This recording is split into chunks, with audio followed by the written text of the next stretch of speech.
کر سکتے ہیں؟ اگر انسولین اتنا مہنگا ہو گیا ہے یا کوئی بھی ایک میڈیسن جو ہارٹ کی ہے وہ اگر اتنی مہنگی ہے تو وہ پھر کیا کریں؟ گزارا کرنے کے لیے تو ظاہر ہے پھر دائی ڈاکٹر کے پاس ہی جائیں گے، کچھ بھی مل جائے ان کو کھانے کے لیے آلٹرنیٹ. دیکھیں کچھ دوائیاں جو ہیں وہ بغیر نسخے کے بھی مل سکتی ہیں. مثال کے طور پہ پیراڈول ہو گئی، پیراسٹامول جسے ہم کہتے ہیں. اب گورنمنٹ کوشش تو کر رہی ہے، ڈریپ کوشش کر رہی ہے، ابھی موجودہ جو سی او ڈریپ ہے وہ کوشش کر رہے ہیں کہ جو کمپنیاں جو ہے نا برانڈ کے بجائے جو پیراسیٹامول ہے وہ لکھیں، اور نئی انتظامیہ جو ڈریپ کی اب کچھ چیزیں چینج ہوئی ہیں تو وہ کوشش کر رہے ہیں اور تاکہ جو ڈاکٹر ہیں وہ جنیرک لکھیں، پیراسیٹامول لکھیں، یہاں کے برانڈ لکھیں. اور دیہاتوں میں کیا ریزن ہے کیوں ہم لوگ ساتھ برانڈ مینشن کرتے تھے؟ کیا ریزن ہے اس کے پیچھے؟ کیا کہانی ہے؟ اصل میں جو فارماسیوٹیکل بہت سی بڑی بڑی جو کمپنیز ہیں، خاص طور پہ ملٹی نیشنلز اور بہت سارے امپورٹرز کمپنیز جو ہیں، وہ اصل میں ڈاکٹروں پہ جو ہے نا وہ ہر چیز ڈاکٹر لیتے ہیں. فریج، اے سی، باہر کے ٹور، اب شادیاں، اور کون سی چیز، بلکہ یہ پوچھیں کہ کون سی چیز جو ہے وہ ڈاکٹر صاحب جو بعض ڈاکٹر جو ہیں وہ ڈاکو کا کردار ادا کر رہے ہیں، وہ مریضوں پہ رحم کھانے کے لیے تیار نہیں ہے. اور پاکستان میں روزانہ جو ہے 300-350 لوگ صرف کینسر کے مریض اور دوسرے مریض، ہارٹ کے مریض اس وجہ سے مر جاتے ہیں کہ وہ مہنگی دوائی نہیں خرید سکتے. مطلب کہ جو جنیرک میں جو سٹنٹ جو ہے دل کا وہ ہونا چاہیے 8-10 ہزار روپے کا، ٹھیک ہے، وہ 2 لاکھ روپے کا بکتا ہے. تو بہت سارے لوگ نہیں ڈلوا پاتے. اب اسی طرح جو کینسر کی دوائیاں ہیں، ایک دوائی جو ہے وہ 5,000 روپے کی بھی ہے اور ایک دوائی جو ہے وہ 90,000 روپے کی بھی ہے. تو 5 اور 90,000 میں بہت فرق ہے. اب ڈاکٹر صاحب جو ہے نا وہ کیا کہتے ہیں، 90,000 والی دوائی جو ہے نا وہ لکھتے ہیں اور اس میں کمیشن لیتے ہیں، اور وہ اکثر دوائیاں انہی کے کلینک سے ملتی ہیں. اور یہ ظلم جو ہے نا یہ جب بند ہونا بہت ضروری ہے، اور اس پہ ہم نے ایک قانون سازی کروانے کی کوشش بھی کی ہے. ڈرگ ایکٹ کے سیکشن 23 کے تحت جو تمام ڈاکٹرز ہیں وہ اپنی جو ان رجسٹرڈ تنظیمیں ان کے نام پہ، مطلب کوئی پیٹ ایسوسی ایشن ہے، کوئی ہارٹ ایسوسی ایشن ہے، کوئی کڈنی ایسوسی ایشن ہے، انہوں نے جو جعلی ایسوسی ایشن بنائی ہوئی ہیں ان کے نام پہ جو کمپنیوں سے چیک لیتے ہیں اس پہ گورنمنٹ کو دیکھنا چاہیے اور مریضوں پہ رحم کھانا چاہیے. اور یہ بعض جو ایک اچھی بڑی ریشو ہے ڈاکٹروں کی، اچھے ڈاکٹر جو ہیں وہ ایسا نہیں کرتے. ڈاکٹر فرشتہ بھی ہیں اور بعض جو ہیں وہ ڈاکو کا کردار بھی ادا کر رہے ہیں. اور مسیحا جو ہے نا ان کو مسیحائی کا کردار ادا کرنا چاہیے، نہ کہ جو ہے کمپنیوں سے غیر ضروری مراد لیں، غیر قانونی مراد لیں، باہر کے ٹورز، یہ چیزیں بند ہونی چاہیے. گاڑیاں کمپنیوں کو بھی ہوش کے ناخن لینے چاہیے، اور خاص طور پہ ان ایتھیکل جو مارکیٹنگ ہے اس پہ بند ہونی چاہیے. اور ڈاکٹر جو ہیں اب قانون بن چکا ہے صرف جنیرک لکھیں اور جو برانڈز ہیں وہ نہ لکھیں، وہ مینشن نہیں کر سکتے آپ اپنے اس پہ. ٹھیک ہے سر، ڈرگ انسپیکٹر کے حوالے سے بات کر رہے تھے ہم. کیا ریزن ہے ابھی تک جب ساری چیزیں واضح طور پہ سامنے آ جاتی ہیں اس کے باوجود بھی گلی محلوں میں اسٹور بھی چل رہے ہیں، بہت سی فارمیسی بھی چل رہی ہیں جو رجسٹرڈ نہیں ہیں، لیگلی طور پہ وہ کام نہیں کر سکتے لیکن وہ کام بھی کر رہی ہے. پھر ڈرگ انسپیکٹر کا کیا رول ہے؟ کیا کریں ڈرگ انسپیکٹر؟ اصل میں ڈرگ انسپیکٹر کوشش، اچھے ڈرگ انسپیکٹروں کی کمی نہیں ہے لیکن کوشش کرتے ہیں وہ، لیکن ان کے پاس جو زیادہ بھاری کی طرف سے زیادہ اسٹرانگ لوگ ہیں. جی حکومت کی جو فارماسیوٹیکل کمپنیز ہیں نا وہ اتنی اسٹرانگ ہیں کہ وہ جو ڈرگ اتھارٹی ہے اس کی ویب سائٹ پہ ادویات کی جو اصل قیمت ہے وہ آنے نہیں دیتے. اچھا، آنے نہیں دیتے. ہم نے 12 کوشش کی. اب جو بھی ڈرگ انسپیکٹر ہیں ان کے پاس اصل قیمتیں نہیں ہیں کہ کون سی دوائی کی کب اضافہ ہوا ہے، نہ اس کا پراپر ریکارڈ نہ ہونے کی وجہ سے، کوئی آفیشیل ریکارڈ نہ ہونے کی وجہ سے ڈرگ انسپیکٹر کاروائی نہیں کر پاتے. اور جو ڈرگ انسپیکٹر جو کرپٹ کچھ ڈرگ انسپیکٹر ہیں وہ صرف میڈیکل اسٹوروں سے منتھلیاں لیتے ہیں اور ان سے ان کو جو ہے نا کھلی چھوٹ دی ہوتی ہے. اور بعض میڈیکل اسٹور والے پریکٹس میں انوالو ہوتے ہیں، وہ فارماسسٹ بھی نہیں ہوتے. اور ہر میڈیکل اسٹور پہ فارماسسٹ ہونا چاہیے اور ایک مالیکیول کی ایک ہی قیمت ہونی چاہیے. ایک ہی دوائی ہوتی ہے، اس کے 20 25 قیمتیں ہیں. ہر بڑی کمپنی کو زیادہ قیمت دی ہوئی ہے، چھوٹی کمپنی جو ہے وہ پچھ رہی ہوتی ہے، اس کے اخراجات پورے نہیں ہو رہے ہوتے، تو وہ بھی پھر جو ہے نا وہی ٹیکٹس یوز کرتی ہے جو بڑی کمپنیاں استعمال کرتی ہیں. تو اس میں جو ہے میں سمجھتا ہوں کہ موجودہ حکومت کو سب سے پہلے جو ہے کہ ڈرگ انسپیکٹروں کے لیے اور عام آدمی کے لیے بھی کہ کون سی دوا کی اصل قیمت کیا ہے. آئے روز جو اس موجودہ حکومت میں 14 دفعہ جو ہے ادویات قیمتوں میں اضافہ ہوا ہے.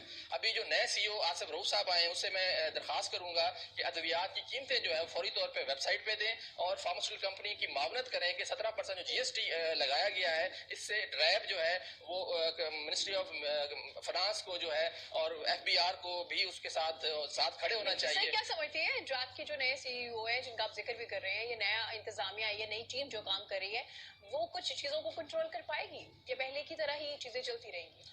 अब क्योंकि परमानेंट सीईओ आए हैं, पहले भी थे ये सीईओ 3 साल रहे हैं, अभी दोबारा परमानेंट सीईओ के तौर पे आए हैं, तो मैं समझता हूं कि ये बेहतर तौर पे काम करें और हम उम्मीद रख सकते हैं। अच्छा, उम्मीद रख सकते हैं? उम्मीद रख सकते हैं और हमारी गुड विशेस हैं उनके लिए, और वो जो है इसमें आवाम के आम मरीज के मुफादात को रखें, ना कि बड़ी बड़ी फार्मास्यूटिकल्स के मुफाद को सामने रखें। और बड़ी बड़ी फार्मास्यूटिकल्स कंपनी, एक ही दवाई है उसमें एक जो मिसाल के तौर पे एक ब्रांड है अमलोडोपिन है, वो मल्टीनेशनल फाइजर कंपनी को जो है उन्होंने 480 रुपए की कीमत दी हुई है, जबकि जो हमारी लोकल कंपनी है उसकी कीमत जो है वो बहुत ही 49 रुपए की है। सेम दवाई है, अगर किसी कंपनी की अगर मियारी दवाई नहीं है तो भी उस पर इकदाम करें, लेकिन एक ही दवाई है, रॉ मटेरियल का सोर्स भी एक है, तो मैं समझता हूं कि कीमतों में भी यकसानियत होनी चाहिए। और हमारी जो नेशनल इंडस्ट्री है उस पर मिनिस्ट्री ऑफ हेल्थ को और प्राइम मिनिस्टर को रहम खाना चाहिए। हमारी नेशनल इंडस्ट्री जो है वो एक्सपोर्ट में उसकी मदद करनी चाहिए, और बाज जो ब्यूरोक्रेसी है वो हमारे एक्सपोर्ट में भी जो है ना रखने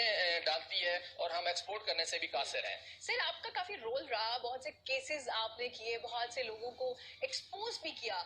सर, क्या समझते हैं उसके बावजूद किस हद तक थोड़ी तब्दीली आई है, किस हद तक लोगों को अवेयरनेस आई, और मजीद कितना काम करने की जरूरत है? देखिए, as a person, as a president Pakistan drug lawyer forum, हम हर जो भी फोरम है, प्राइम मिनिस्टर फोरम है, नैब का फोरम है, FIA का फोरम है, हर फोरम पे जो करप्ट प्रैक्टिसेस वाले लोग हैं, चाहे वो डॉक्टर हैं, चाहे वो ड्रग इंस्पेक्टर्स हैं, हम उस चीज़ को, उनकी गलत प्रैक्टिसेस को हाईलाइट करते रहते हैं। और आम पब्लिक के लिए दवाइयाँ सस्ती कराने के लिए जो है मैं और मेरी जो टीम है वो हम काम करते रहते हैं, उसका डाटा बनाते हैं, उनके कंपैरिजन बनाते हैं, पिछले रिकॉर्ड्स देते हैं, गवर्नमेंट को गाइड करते हैं, और इंटरनेशनली भी करते हैं, लोकली भी करते हैं। असल में जो पावरफुल कंपनीज है ना, देखिए दुनिया का जो 86% पैसा है ना वो कंपनियों के पास है, और बाज़ दफा कंपनियां जो हैं शेल और ब्रिटिश पेट्रोलियम, ये बड़े बड़े मुल्क खरीद लेती हैं। तो असल में पाकिस्तान में भी जो कंपनीज हैं वो बहुत ताकतवर हैं, और हुकूमतों पे उनका इतना असर रसूख है, और हमारे जो पार्लियामेंट में लोग बैठे हुए हैं उनके मुफादात जो है वो कंपनियों से जुड़े हुए हैं। तो ये भी एक वजह है जिसकी वजह से हम बाज़ दफा जो है मजबूर होते हैं। ठीक हो गया sir. Back to the topic, कितनी अद्वियात ऐसी हैं जिनका अगर आप रूटीन में इस्तेमाल करें और डॉक्टर ने आपको रिकमेंड नहीं की खाने के लिए, और अगर आप उसको इस्तेमाल करें पेन किलर के तौर पे, तो कौन कौन सी ऐसी मेडिसिन है जो आपके दिल में और दिमाग में असर कर सकती है? देखिए, जो पेन किलर्स है जी, वो जो है उसके मुज़र असरात जो है हार्ट पेशेंट के लिए भी होते हैं, और जो नफसियाती मरीज हैं उन पे भी बाज़ जो ऐसी दवाइयाँ हैं जैसे पेन किलर्स हैं, उनके खाने से जो है ना लोग खुदकुशी की तरफ भी माइल हो जाते हैं जी। तो एक दवाई गैबापेंटीन साल्ट थी फाइजर कंपनी की, तो उस पे अमेरिका में $438 मिलियन जुर्माना हुआ। उन दुनिया के 12 लोग, हमने उस पे फाइजर पे केस किया जी। FDA अमेरिका की तरफ से, उन 12 लोगों में मैं भी शामिल था। ठीक है। तो हमने अमेरिका की हिस्ट्री का दूसरा बड़ा जुर्माना जो है ना $438 मिलियन फाइजर पे हुआ। अभी तो दुनिया में फाइजर नंबर 1 हो गई है कोरोना की दवाइयां बनाने की वजह से। देखिए, हम एक किरदार अदा कर सकते हैं, हम दुनिया के लोगों को जो हकायक हैं वो सामने ला सकते हैं। अब हुक्मरानों की भी जिम्मेदारी है कि वो लोगों की सेहत को क्रिटिकली लें और उसमें अपना किरदार अदा करें, ना कि सिर्फ कंपनियां जो है पैसा कमाने के लिए, ठीक है पैसा कमाना उनका राइट है, वो कमाएं लेकिन नाजायज ना कमाएं। हाँ। उसमें चेक एंड बैलेंस होना जरूरी है। तो अब हुकूमत को चाहिए कि जो बड़ी बड़ी कंपनीज हैं उन पे जो है ना चेक रखे। और एक चीज कही जाती है जो हमारे फवाद चौधरी साहब भी फरमाते हैं कि जी हम सख्ती नहीं कर पाते क्योंकि मल्टीनेशनल भाग जाएंगी। मैं उनको बताना चाहता हूं कि मल्टीनेशनल्स अगर पाकिस्तान से फार्मास्यूटिकल्स में भाग भी जाएं तो हमारी नेशनल इंडस्ट्री में इतनी इस्तात है, उनकी इतनी कुव्वत है कि बहुत अच्छा किरदार अदा कर सकती है। उसकी वजह यह है कि हमारी जो नेशनल इंडस्ट्री है, लोकल फार्मास्यूटिकल इंडस्ट्री है, उनके पास इंटरनेशनल सर्टिफिकेशंस हैं, गेट्स फार्मा के पास WHO प्री क्वालिफिकेशंस है, डिमेंटन के पास है, और इसके अलावा जो हमारी न्यूट्रो फार्मास्यूटिकल है वो अमेरिका में एक्सपोर्ट FDA अप्रूवल्स हैं उनके पास। और भी पाकिस्तान की 5 कंपनियां जो है FDA अप्रूवल्स उन्होंने ले ली है, लेकिन हमारे पाकिस्तान में जो मल्टीनेशनल कंपनी है किसी के पास कोई इंटरनेशनल सर्टिफिकेशन नहीं है। ठीक है। वो उनकी दवाइयां सोमालिया और जो है ना अफगानिस्तान में लेने के लिए तैयार नहीं है, तो उनको भी अपना म्यार बुलंद करना चाहिए। पाकिस्तान में जो मल्टीनेशनल वो भी एक्सपोर्ट पे किरदार अदा करें जैसे हमारी नेशनल इंडस्ट्री कर रही है। ठीक है सर, दही इलाकों में या कोई ऐसे इलाके जहाँ पे इतनी अवेयरनेस नहीं है, कैसे अवेयरनेस फैला सकते हैं, किस तरह